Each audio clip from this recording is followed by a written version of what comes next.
Thanks, Jerry. Cool. And then now I'm gonna call on our last speaker, and he's a friend to Da Vinci, and his name is Darrell, not Darren, Darrell Gooden.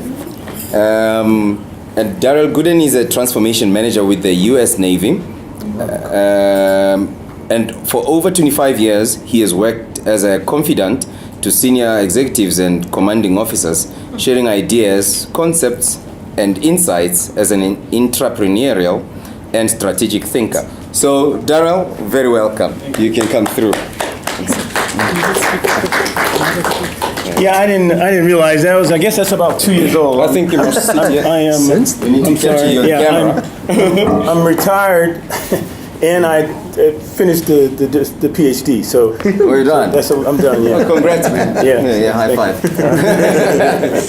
Okay. Well, maybe I'll shift it a little bit. It's fascinating. I really enjoyed your talk, Darren, and fascinating topics of the day. This is very good. So maybe we'll, for me, do it a little bit different. As I understand from Professor Ben, there are professors in the room, students in the room, and professionals, friends and things. And so I'll leave it open. I'll give you my 3 or 4 minute overview of what my studies were about and what I focused on. And I'm open to any questions you might have. I'd like it to be as interactive as possible. Any question you have on any topic. So my work really entailed a longitudinal study of a single organization of about 3,000 people. It was a combination of ethnographic study and a longitudinal study, but because of my committee was so large, you know, I got beat down into having to employ grounded theory as a means by which to manifest the thing I really wanted to say, which I didn't know anything about grounded theory, so I had to go down that path and study grounded theory, you know, because I was, you know, one of my committee members said, you know, you're trying to, you know, put you're trying to kind of put the universe into a black hole. You're doing too much. It's too much, right? I'm like, well, I mean, if I'm going to add some new knowledge to the world, the people I've studied are so smart. What could I possibly say?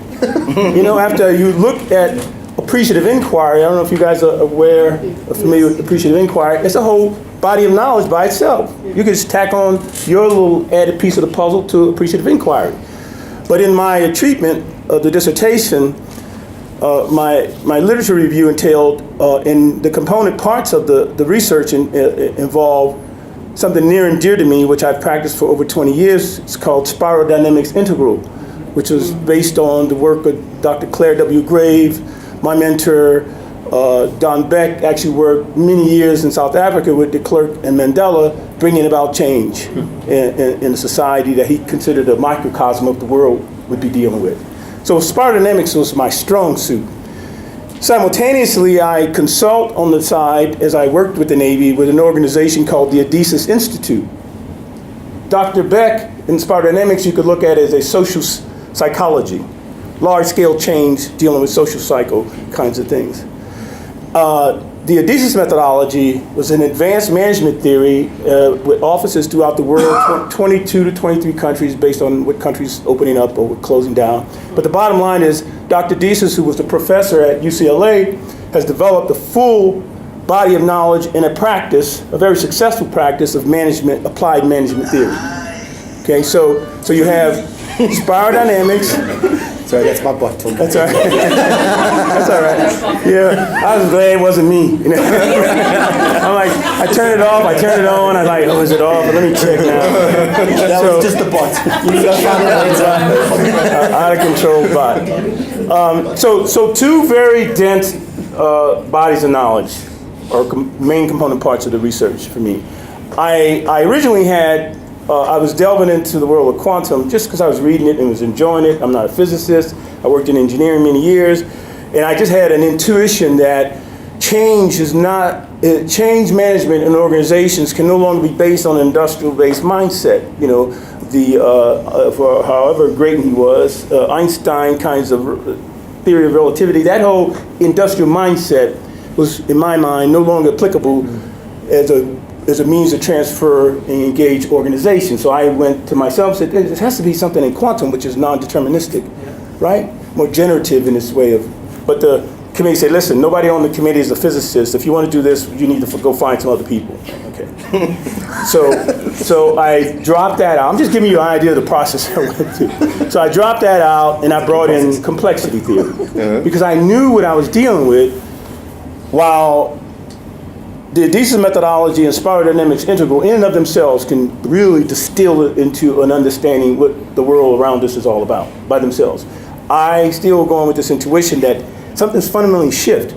We're coming to the, in my opinion, the end of the, not only the end of the information age, as was said by Cliff, but we are also, we're entering in the 21st century, but that's closing out also. So more significantly, it's the end of the Enlightenment period, in my opinion. And that's not my own knowledge. I read this in the book and I went, oh, this makes sense. This book called The Seven Sense. I can't remember the author, but that's the book, The Seven Sense. And he made a really interesting assertion.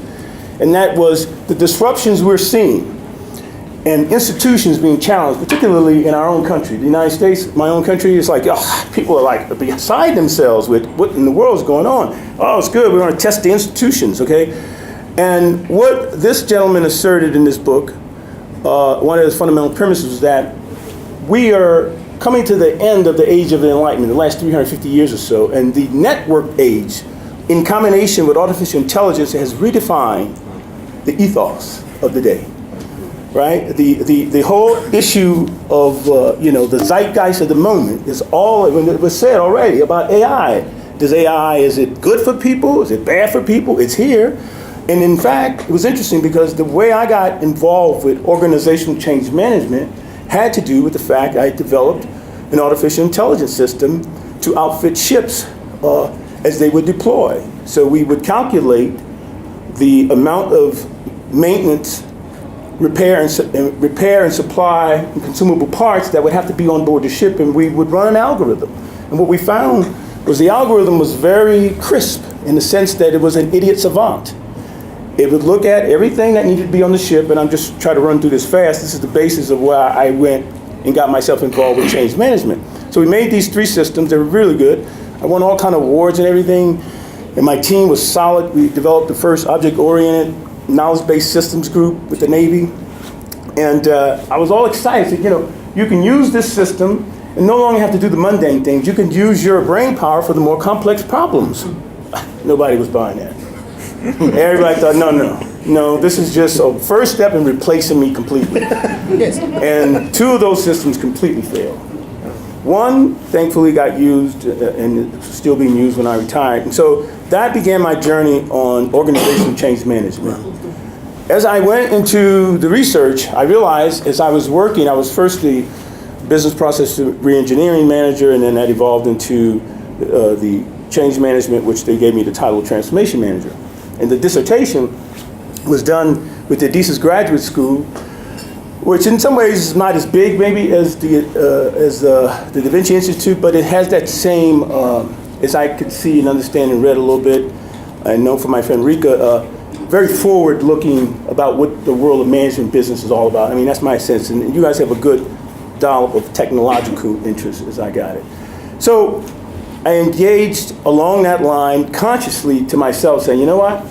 They have a transformation program at the Vinci Institute. I'm a transformation manager. I'm all into transformation. So the PhD is in transformation. My title is transformation manager. My interest is in transformation.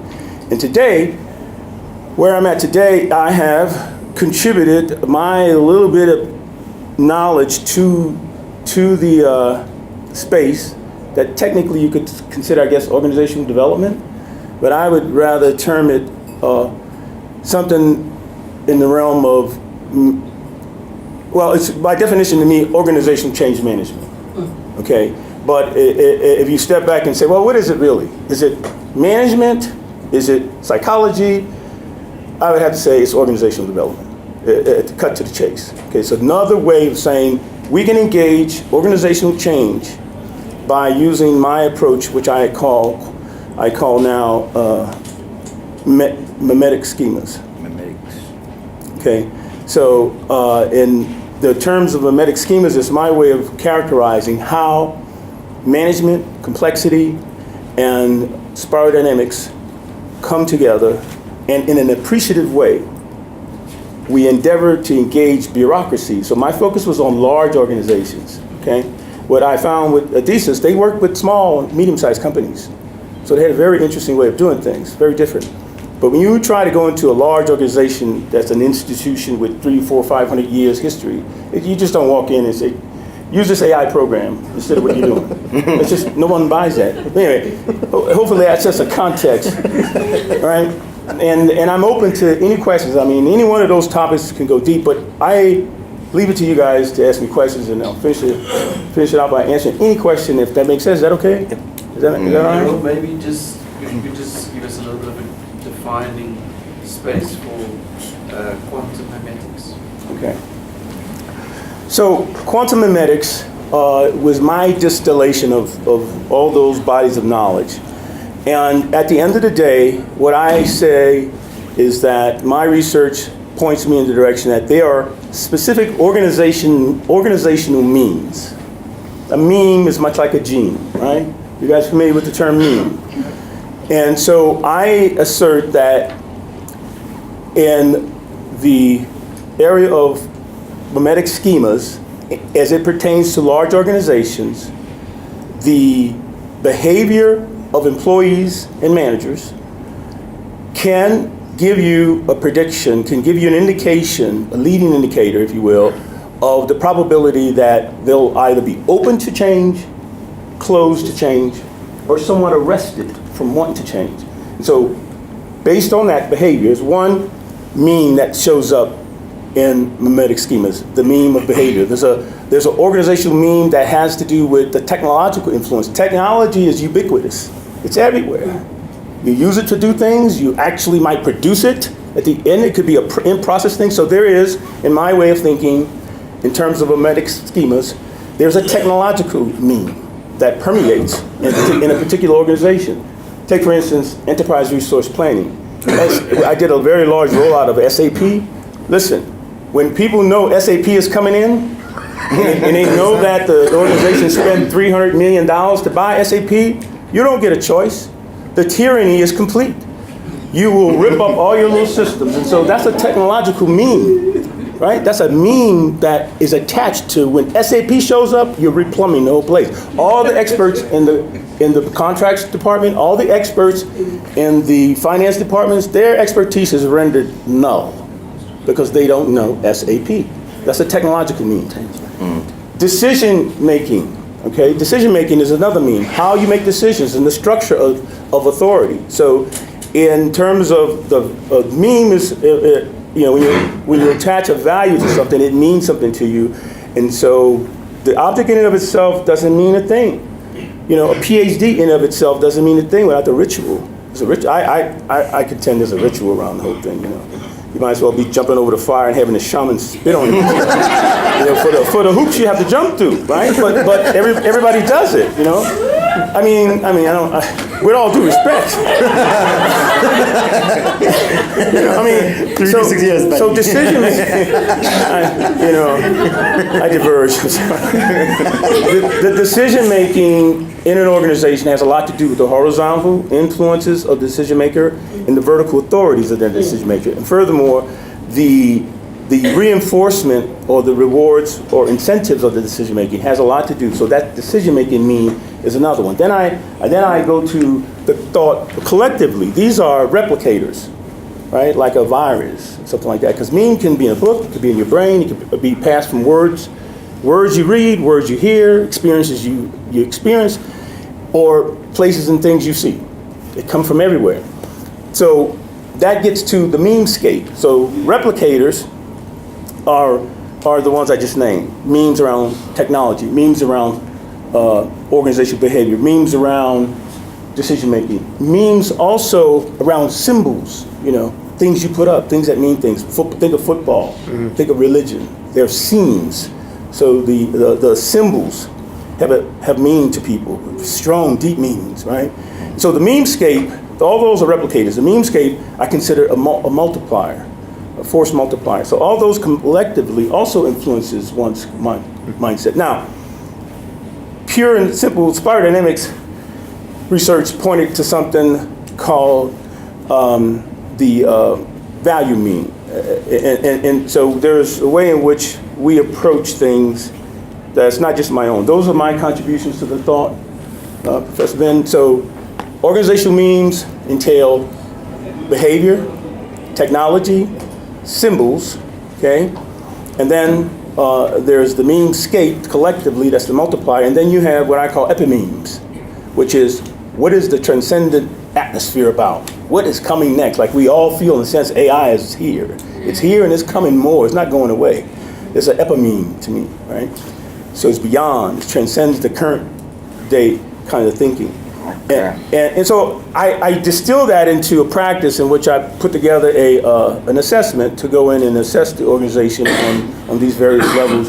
And as I said earlier, to get an understanding of how open is the organization to change, what values are being manifested in the organization to know how to communicate. Because if you value success, that's different than valuing, let's say, egalitarian, can we all get along? Can we all get along may not be at odds with being successful, but it's certainly a different place, mindset. It's a different meanscape, let's say. Okay. So, cool. Man. Okay. So guys, thank you so much. And thank you so much to the speakers. Cliff, very well done. I think, for somebody that's still starting out, wow, man, congrats. Yeah. And Darren, thank you for your energy.